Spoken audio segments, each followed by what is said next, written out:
Yeah, big question. What now? What now? What now? When I talk to people about the rebels, I look at it fondly. I look back in a nostalgic, positive light. It was it was very important for what it was at the time that we had it and for the people that got involved. I still have dinners with AIR and even non with Restoration Advisors, my own company. I still have gatherings with people who are still rebels, maybe part of AIR, maybe part of RA. I don't know, but community and connection and being banded together in this industry is our best shot of salvaging it. And when I say salvage, it's several different things. One, you could think I'm talking about the insurance industry. That's certainly a huge problem, and it's not going to get any better. It's going to get worse. And it's going to get worse if we don't stick together because they love to pick us apart one on one, and they are. But more of what are we going when are we going to start taking real pride in this industry and not just letting someone with no experience, no training, no certification, no real knowledge of the standards do this work for cheap for the insurance, harm customers that we tell that we're going to protect. How long are we going to turn our blind eye that that's our biggest problem?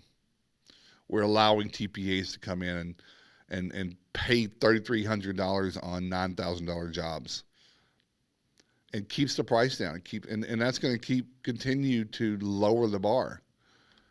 Legitimate contractors can't charge competitively what they need to charge to provide the best service to what we should be. But what happens next? Air is going to grow. It's going to turn into what I vision and John visions, and hopefully the right people that join us, we get our legs under us. Um, the rebels might stay relevant to some degree. I know a lot of members. I think there's still 11,000 people in there. While it's not always good information, maybe it's information, and maybe it's good enough. But there had to be this, and there has to be people that don't go with the status quo. There are people that will lead others into doom or mediocrity, which to me is doom, just because they're part of something they feel that they got to promote or they're selling something. We need the rebels to be something that stands against that. You can't be bought. So I'm still a rebel. I'm one of the rebels. I'll always feel that way. I don't care. The group did not make us rebels. The movement made us rebels. So what's next? I hope that our industry figures some things out. But I haven't seen any evidence that that's trending that way. I think I want to see the industry quit fighting amongst itself and drawing lines between independents and franchises, franchise and non-franchise, program and non-program vendors, um, people that do mitigation, those that don't. You pick a battle cry and people will fight it. But mass media and social media promote the drama; they thrive off of it. And then lastly, I'm building ecosystems off of social media because the truth is as those have grown, they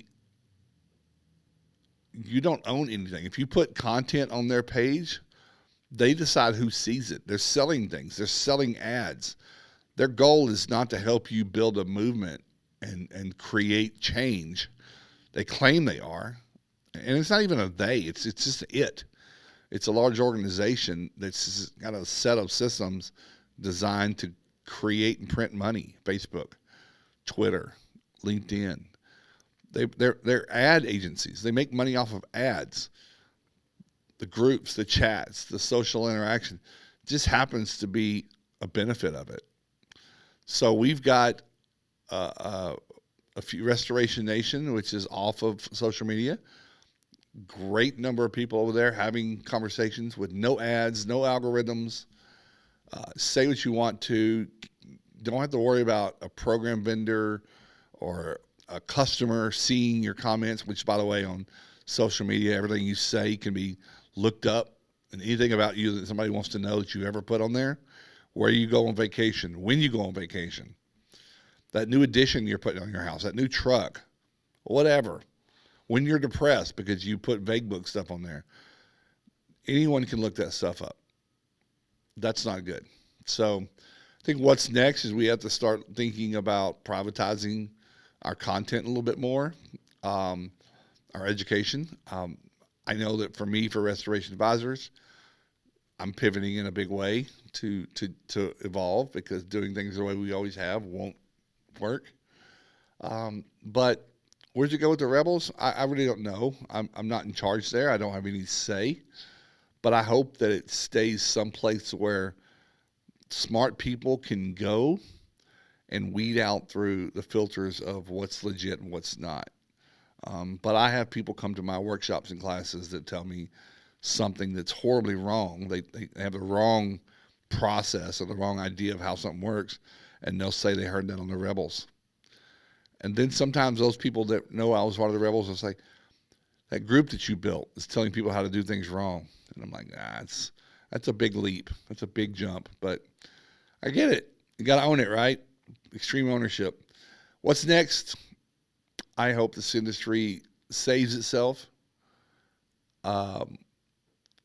Unique individuals continue to grow. Private equity is buying things up.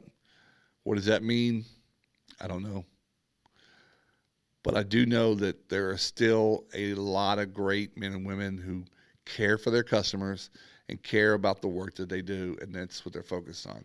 And I think that's what we all should do.